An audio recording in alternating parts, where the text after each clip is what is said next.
Hello दोस्तों, स्वागत है आपका आपके अपने चैनल स्टडी बाय अभी पर। दोस्तों, आज मैं आपके लिए प्राचीन भारत के इतिहास का बहुत ही महत्वपूर्ण टॉपिक वेद यानी संहिता लेकर आया हूँ।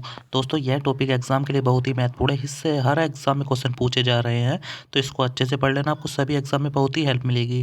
दोस्तों, आप किसी भी एग्जाम की तैयारी कर रहे हो उन सबके लिए यह टॉपिक बहुत ही महत्वपूर्ण है, तो इसको अच्छे से जरूर पढ़ लेना है आपको। दोस्तों, अगर वीडियो अच्छी लगे तो लाइक करना, चैनल को सब्सक्राइब करना और कमेंट करके जरूर बताना है आपको कि वीडियो कैसी लगी। तो दोस्तों, आइए शुरू कर लेते हैं आज के फर्स्ट क्वेश्चन से। दोस्तों, फर्स्ट क्वेश्चन है, वेद किसे कहते हैं। ठीक है दोस्तों, वेद किसे कहते हैं, बहुत ही महत्वपूर्ण है दोस्तों, स्टार बना लेना, इंपॉर्टेंट है। तो दोस्तों, भारत का सबसे पुराना धर्म ग्रंथ वेद है। ठीक है दोस्तों, याद रखना है।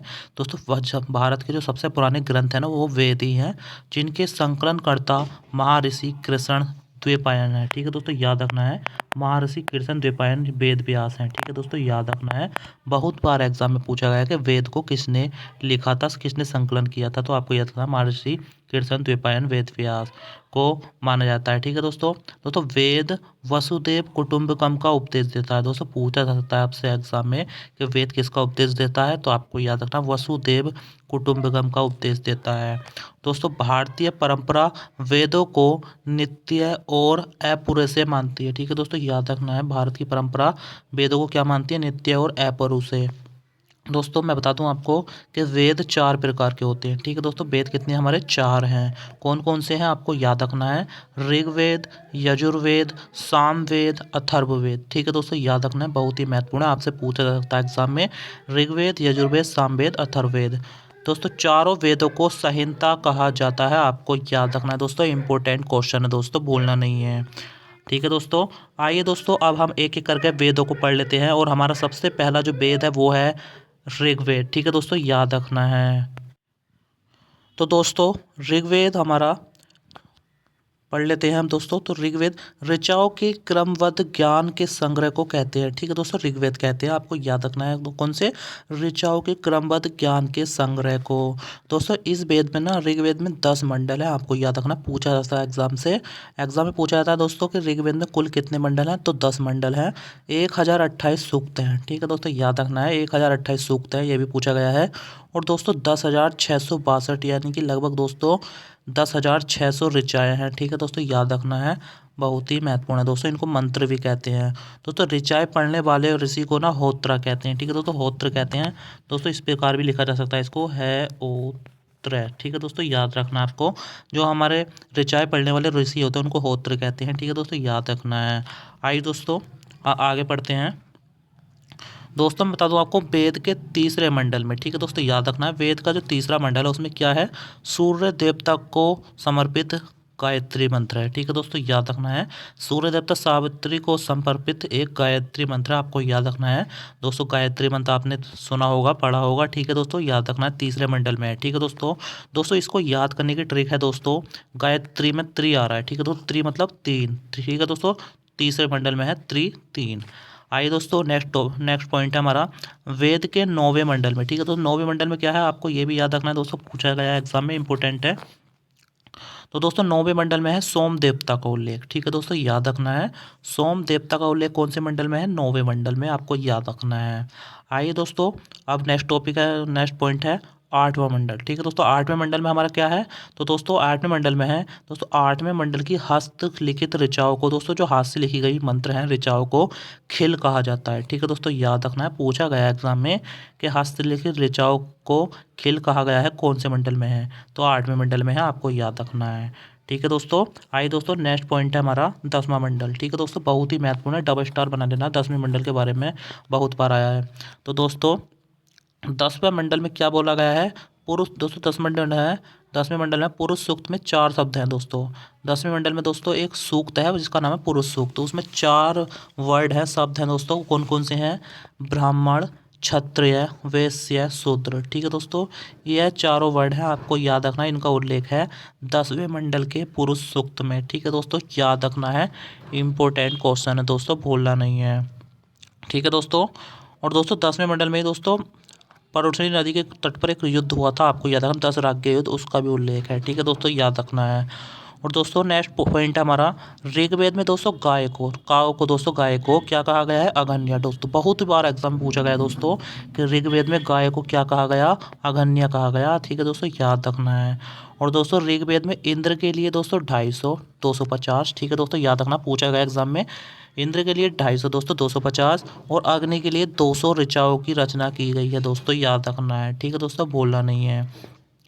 दोस्तों वैदिक साहित्य में ना ऋग्वेद के बाद शतपथ ब्राह्मण का स्थान है। यह भी बहुत बार एग्जाम में पूछा गया है दोस्तों, याद रखना है आपको कि ऋग्वेद साहित्य में दोस्तों ऋग्वेद में के बाद वैदिक साहित्य में किस ब्राह्मण का स्थान है? शतपथ ब्राह्मण का। और दोस्तों इस ऋग्वेद के जो ब्राह्मण ग्रंथ हैं बहुत बार एग्जाम में पूछे गए हैं, उनको भी याद रखना है आपको। ऐत्रेय और कौशितकी। ठीक है दोस्तों, ऐत्रेय और कौशितकी दोस्तों ऋग्वेद के ब्राह्मण ग्रंथ हैं, आपको याद रखना है दोस्तों। बहुत ही महत्वपूर्ण क्वेश्चन है दोस्तों, भूलना नहीं है। आइए दोस्तों अब नेक्स्ट वेद के बारे में पढ़ लेते हैं। दोस्तों नेक्स्ट जो वेद है हमारा वो है यजुर्वेद। ठीक है दोस्तों, याद रखना है यजुर्वेद। तो दोस्तों यजुर्वेद के बारे में पढ़ लेते हैं। तो सस्वर पाठ के लिए मंत्र, बलि के समय अनुपालन के लिए नियम का संकलन यजुर्वेद कहलाता है। ठीक है दोस्तों, सस्वर पाठ के लिए मंत्र, बलि के समय अनुपालन के लिए नियम का संकलन यजुर्वेद कहलाता है। दोस्तों यजुर्वेद के जो पाठ करने वाले होते हैं उनको अध्वर्यु कहते हैं। ठीक है दोस्तों, अध्वर्यु कहते हैं। और दोस्तों इसमें किसका उल्लेख है?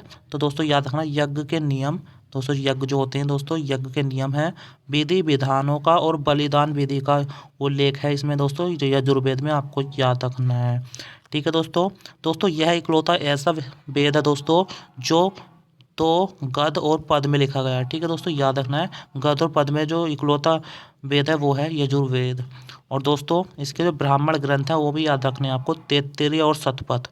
ठीक है दोस्तों, तैत्तिरीय और शतपथ दोस्तों यजुर्वेद के ब्राह्मण ग्रंथ हैं, आपको याद रखना है। और दोस्तों ऋग्वेद के कौन से थे? ऐत्रेय और कौशितकी, आपको याद रखना दोस्तों, भूलना नहीं है, इंपॉर्टेंट। आशा करता हूँ आपको समझ में आया होगा। आइए दोस्तों नेक्स्ट वेद देख लेते हैं। दोस्तों इससे पहले अगर वीडियो आपको पसंद आ रही है तो वीडियो को लाइक करें, चैनल को सब्सक्राइब करें, जो दो अपने दोस्तों के साथ शेयर करें। ठीक है दोस्तों, और वीडियो के बेल आइकन को जरूर दबा दें जिससे कि आपको नोटिफिकेशन सबसे पहले मिले दोस्तों। बहुत ही महत्वपूर्ण वीडियो दोस्तों, वीडियो को पूरा जरूर देखें, इसकी बिल्कुल मत करना। आइए दोस्तों नेक्स्ट वेद है हमारा सामवेद। ठीक है दोस्तों, बहुत ही महत्वपूर्ण है, डबल स्टार बना लेना है। तो दोस्तों सामवेद के बारे में पढ़ लेते हैं। दोस्तों साम का अर्थ क्या होता है? साम आ रहा है ना, तो दोस्तों साम का अर्थ है गान, मतलब। ठीक है दोस्तों, गाना। दोस्तों साम का अर्थ क्या है? गान। और दोस्तों सामवेद में किसका उल्लेख है? यज्ञ के समय गाए जाने वाले ऋचाओं दोस्तों जिसे मंत्र भी कहते हैं उनका उल्लेख है। ठीक है दोस्तों जो यज्ञ होते हैं उनके समय जो मंत्र गाए जाते हैं, ऋचाएँ गाई जाती हैं, उनका उल्लेख है सामवेद में। ठीक है दोस्तों, और दोस्तों इसके सामवेद के पाठकर्ता को क्या कहते हैं? उद्रात। ठीक है दोस्तों, उद्रात कहते हैं, आपको याद रखना है। और दोस्तों इसमें जो सूक्त हैं वो हैं 1810। ठीक है दोस्तों, 1810 दोस्तों सूक्त है सामवेद में। ठीक है दोस्तों, भूलना नहीं है। और दोस्तों सबसे इम्पोर्टेंट है इसका अन्य नाम दोस्तों सामवेद को भारतीय संगीत का जनक भी कहा जाता है दोस्तों, बहुत बार एग्जाम में पूछा गया है, याद रखना है आपको कि भारतीय संगीत का जनक कौन से वेद को कहा जाता है, आपको याद रखना है सामवेद को। ठीक है दोस्तों, भूलना नहीं है।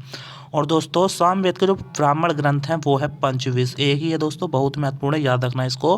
पंचविश किसका ब्राह्मण ग्रंथ है? तो आपको याद रखना है सामवेद का। ठीक है दोस्तों, भूलना नहीं है, बहुत ही महत्वपूर्ण क्वेश्चन होता है ये, तो आ सकता है एग्जाम में। आशा करता हूँ आपको समझ में आया होगा दोस्तों। आइए दोस्तों अब लास्ट दोस्तों वेद है वो है हमारा अथर्ववेद। ठीक है दोस्तों, बहुत ही महत्वपूर्ण है, ये भी स्टार बना लेना है दोस्तों आपको। तो दोस्तों अथर्ववेद के बारे में जान लेते हैं। तो दोस्तों मैं बता दूं आपको अथर्व ऋषि द्वारा, ठीक है दोस्तों, अथर्व ऋषि थे, उनके द्वारा रचित इस वेद में कुल 731 मंत्र हैं, 6000 पद हैं दोस्तों। इसके मंत्र ऋग्वेद के मंत्र से भी पुराने हैं दोस्तों, प्राचीन है। ठीक है दोस्तों इसके जो मंत्र है 731 दोस्तों वो ऋग्वेद से भी पुराने हैं, आपको याद रखना है दोस्तों।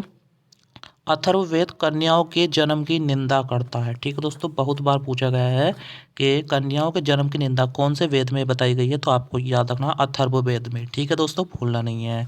दोस्तों इस वेद में विचारों और अंधविश्वासों, जादू टोनों का उल्लेख है। ठीक है दोस्तों, पूछा गया से एग्जाम में कि ऐसा कौन सा वेद है जिसमें अंधविश्वास, जादू टोने का उल्लेख है, तो आपको याद रखना है अथर्ववेद का। ठीक है दोस्तों, दोस्तों सबसे बाद का वेद भी अथर्ववेद को कहते हैं। दोस्तों पूछा गया एग्जाम में कि सबसे बाद का वेद कौन सा है, तो आपको याद रखना है अथर्ववेद। दोस्तों पृथ्वी सूक्त, दोस्तों अथर्ववेद में दोस्तों एक सूक्त है जिसका नाम पृथ्वी सूक्त अथर्ववेद का प्रतिनिधि सूक्त भी माना जाता है। ठीक है दोस्तों, याद रखना है पृथ्वी सूक्त को अथर्ववेद का प्रतिनिधि सूक्त भी कहा जाता है, आपको याद रखना है। दोस्तों अथर्ववेद में सभा और समिति, ठीक है दोस्तों याद रखना है, अथर्ववेद में सभा और समिति को प्रजापति की दो पुत्रियां कहा गया है। दोस्तों इंपॉर्टेंट दोस्तों, बहुत बार पूछा गया है कि कौन से वेद में दोस्तों सभा और समिति को प्रजापति की दो पुत्रियां कहा गया है, तो आपको याद रखना है दोस्तों अथर्ववेद में दोस्तों सबसे बाद के वेद में अथर्ववेद में सभा और समिति को प्रजापति की दो पुत्री कहा गया है। ठीक है दोस्तों, भूलना नहीं है। दोस्तों अथर्ववेद की शाखाएं बहुत ही महत्वपूर्ण है, आपको याद रखना है दोस्तों। दोस्तों दो शाखाएं हैं, वो हैं सोनक और पैंपलाद। ठीक है दोस्तों, सोनक और पैंपलाद शाखाएं हैं अथर्ववेद की। पूछा गया एग्जाम में कि सोनक और पैंपलाद अथर्ववेद की शाखा हैं वो। ठीक है दोस्तों, भूलना नहीं है। दोस्तों इसके जो ब्राह्मण ग्रंथ है वो है एक ही है गोपथ। ठीक है दोस्तों, याद रखना है, पूछा गया ये भी गोपथ किस वेद का ब्राह्मण ग्रंथ है, तो याद रखना है गोपथ का। ठीक है दोस्तों, भूलना नहीं है, गोपथ का ब्राह्मण ग्रंथ है। ठीक है दोस्तों, भूलना नहीं है। आइए दोस्तों, आज के क्वेश्चन हमारे समाप्त हुए। दोस्तों अगर वीडियो पसंद आई है, मेरा पढ़ाई पसंद आए, वीडियो को लाइक करें, अपने दोस्तों के साथ शेयर करें। जो लोग चैनल पहली बार है, चैनल को सब्सक्राइब करके वीडियो के बेल आइकन को जरूर दबा दें, जिससे कि आपको सबसे पहले नोटिफिकेशन मिल सकेगा। दोस्तों वीडियो देखने के लिए बहुत बहुत धन्यवाद। मिलते हैं नेक्स्ट वीडियो में, तब तक के लिए जय हिंद, जय भारत।